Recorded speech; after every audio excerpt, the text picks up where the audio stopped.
Santa Teresa Benedicta de la Cruz. Edith Stein. Monja y mártir. Etimológicamente, Teresa igual a aquella que es experta en la casa, es de origen griego. Cuando Edith Stein, la última de 11 hermanos, nació en Breslau el 12 de octubre de 1891, la familia festejaba el Yom Kippur, la mayor fiesta hebrea, el día de la expiación.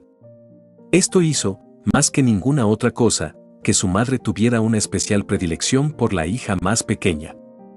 Precisamente esta fecha de su nacimiento fue para la carmelita casi un vaticinio.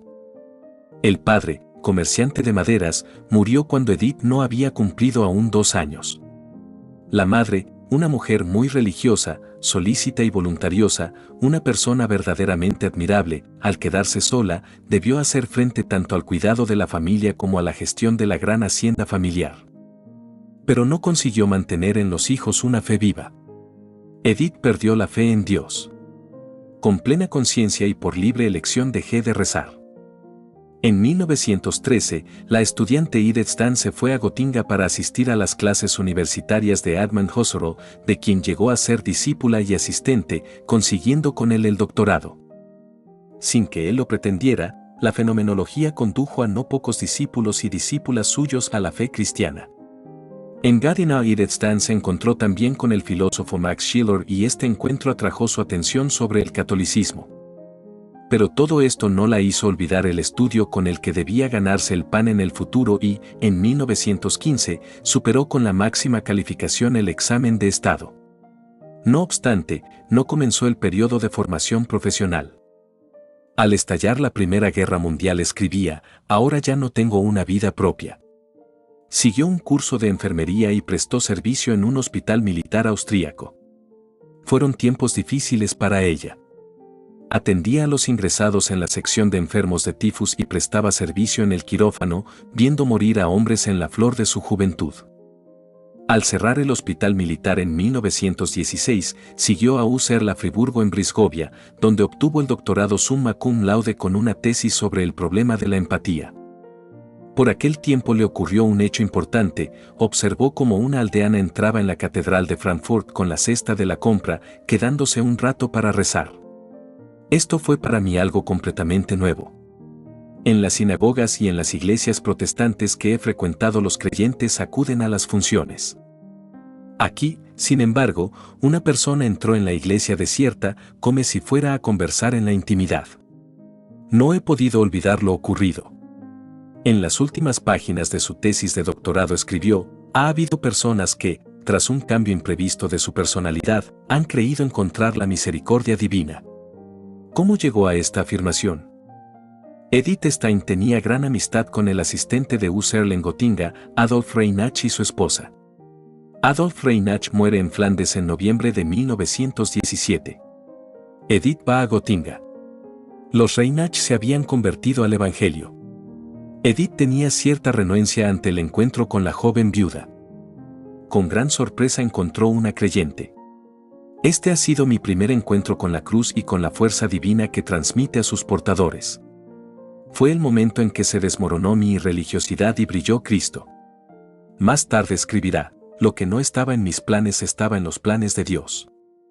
Arraiga en mí la convicción profunda de que, visto desde el lado de Dios, no existe la casualidad. Toda mi vida, hasta los más mínimos detalles, está ya trazada en los planes de la providencia divina y, ante los ojos absolutamente clarividentes de Dios, presenta una coherencia perfectamente ensamblada. Tras ello escribió una frase sorprendente, después de cada encuentro que me hace sentir la imposibilidad de influenciar directamente, se agudiza en mí el impulso hacia mi propio holocausto. Edith Stein deseaba obtener la habilitación para la libre docencia, algo que, por aquel entonces, era inalcanzable para una mujer.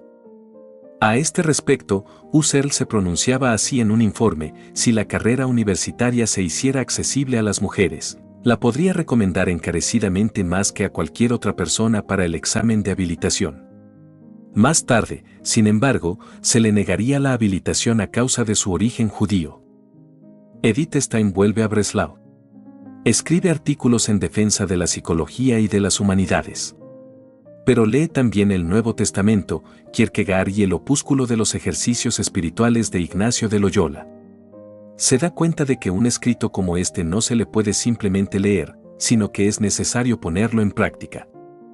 En el verano de 1921 fue durante unas semanas a Bergxabern, Palatinado, a la finca de la señora Hartwig Conrad Marches, una discípula de Husserl.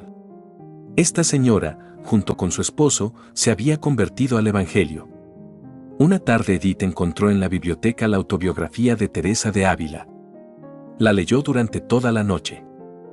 Cuando cerré el libro, me dije, esta es la verdad. Considerando retrospectivamente su vida, escribía más tarde, mi anhelo por la verdad era ya una oración.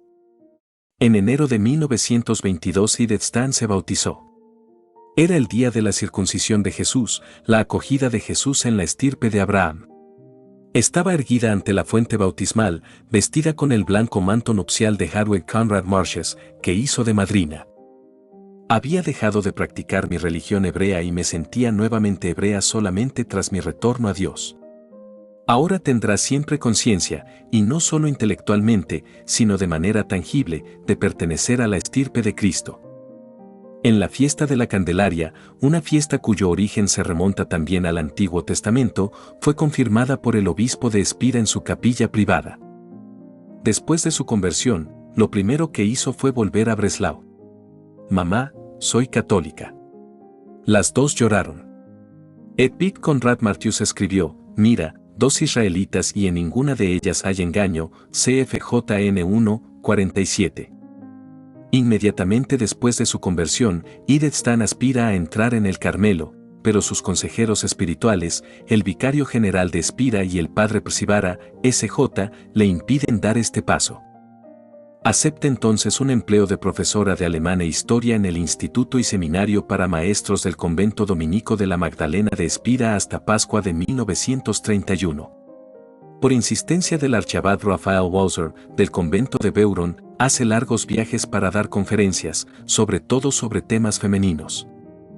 Durante el periodo inmediatamente precedente y también bastante después de mi conversión, creía que llevar una vida religiosa significaba renunciar a todas las cosas terrenas y vivir solamente con el pensamiento puesto en Dios. Gradualmente, sin embargo, me he dado cuenta de que este mundo exige de nosotros otras muchas cosas. Creo, incluso, que cuanto más se siente uno atraído por Dios, más debe salir de sí mismo, en el sentido de dirigirse al mundo para llevar allí una razón divina para vivir. Su programa de trabajo es enorme.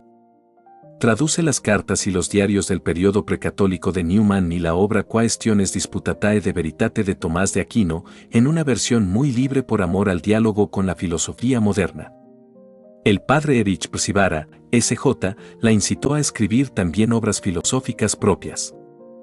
Aprendió que es posible practicar la ciencia al servicio de Dios, solo por tal motivo he podido decidirme a comenzar una serie de obras científicas.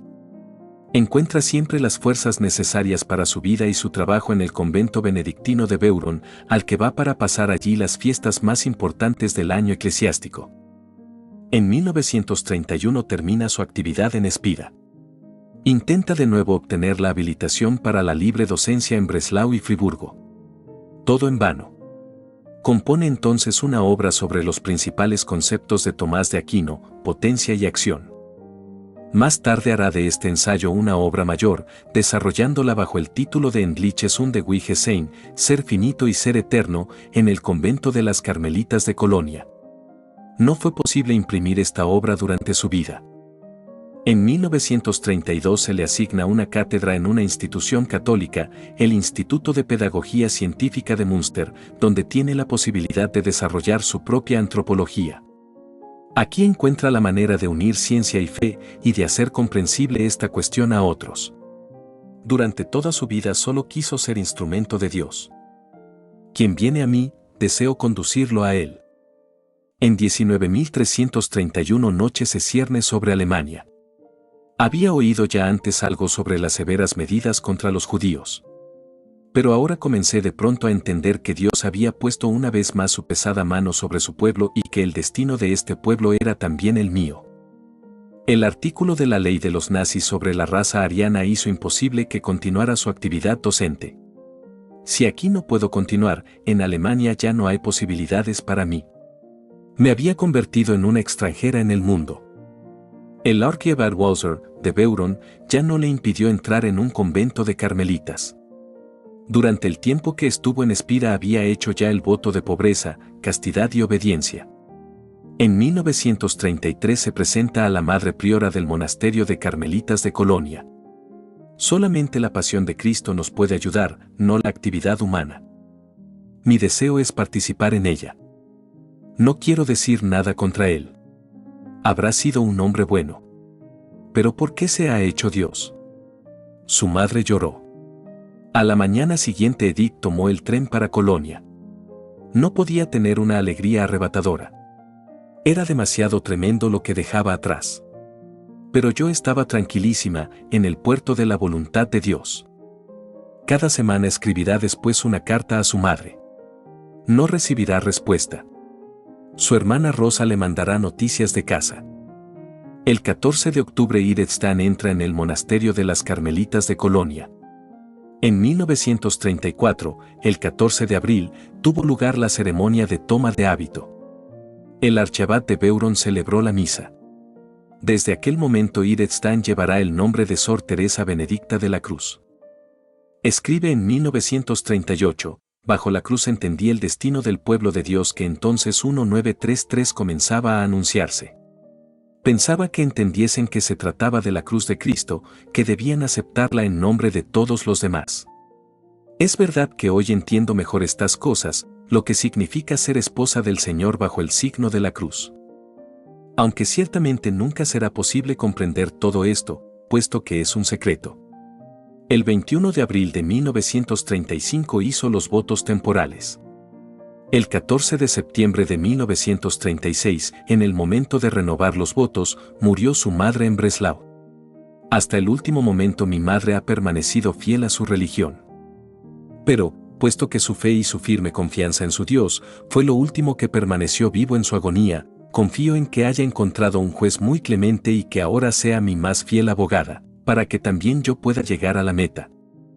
En el recordatorio de su profesión perpetua, el 21 de abril de 1938, hizo imprimir las palabras de San Juan de la Cruz, al que dedicará su última obra, que ya solo en amar es mi ejercicio.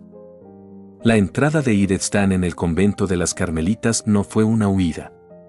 Quien entra en el Carmelo no se pierde para los suyos, sino que le tienen aún más cercano, y esto porque nuestra profesión es la de dar cuenta de todos a Dios. Dio cuenta a Dios sobre todo de su pueblo. Pienso continuamente en la reina Esther, que fue sacada de su pueblo para dar cuenta ante el rey. Yo soy una pequeña y débil Esther, pero el rey que me ha elegido es infinitamente grande y misericordioso. Esto es un gran consuelo. 31 de octubre de 1938. El 9 de noviembre de 1938 se puso de manifiesto ante todo el mundo el odio que tenían los nazis a los judíos. Arden las sinagogas, se siembra el terror entre las gentes judías. La Madre Superiora de las Carmelitas de Colonia hace todo lo posible para llevar al extranjero a Sor Teresa Benedicta de la Cruz. La noche de fin de año de 1938 cruza la frontera de los Países Bajos y la llevan al monasterio de Carmelitas de Echt, en Holanda. Allí redacta su testamento el 9 de junio de 1939.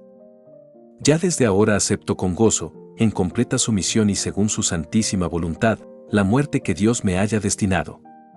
Ruego al Señor que acepte mi vida y muerte, de manera que el Señor sea reconocido por los suyos y que su reino venga con toda su magnificencia para la salvación de Alemania y la paz del mundo.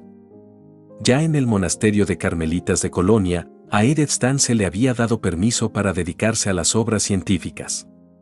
Allí había escrito, entre otras cosas, de la vida de una familia judía. Deseo narrar simplemente lo que he experimentado al ser hebrea. Ante la juventud que hoy es educada desde la más tierna edad en el odio a los judíos, nosotros, que hemos sido educados en la comunidad hebrea, tenemos el deber de dar testimonio. En Echt, Edith Stein escribirá a toda prisa su ensayo sobre Juan de la Cruz, el místico doctor de la Iglesia, con ocasión del 400 aniversario de su nacimiento, 1542 a 1942.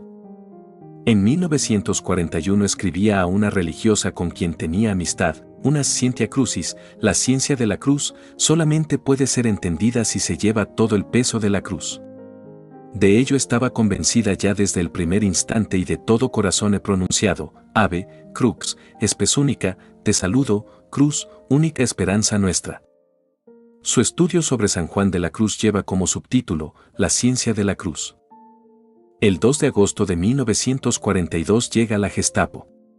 Edith Stein se encuentra en la capilla con las otras hermanas. En 5 minutos debe presentarse, junto con su hermana Rosa, que se había bautizado en la Iglesia Católica y prestaba servicio en las Carmelitas de Echt. Las últimas palabras de Edith Stein que se oyen en Echt están dirigidas a Rosa: ven, vayamos, por nuestro pueblo. Junto con muchos otros judíos convertidos al cristianismo, las dos mujeres son llevadas al campo de concentración de Westerbork. Se trataba de una venganza contra el comunicado de protesta de los obispos católicos de los Países Bajos por los pogromos y las deportaciones de los judíos. Jamás había pensado que los seres humanos pudieran llegar a ser así, y tampoco podía pensar que mis hermanas y hermanos debieran sufrir así. Cada hora rezo por ellos. ¿Oirá Dios mi oración? En todo caso, oye ciertamente sus lamentos. El profesor Han Nota, cercano a ella, escribirá más tarde: para mí, ella es, en un mundo de negación de Dios, una testigo de la presencia de Dios.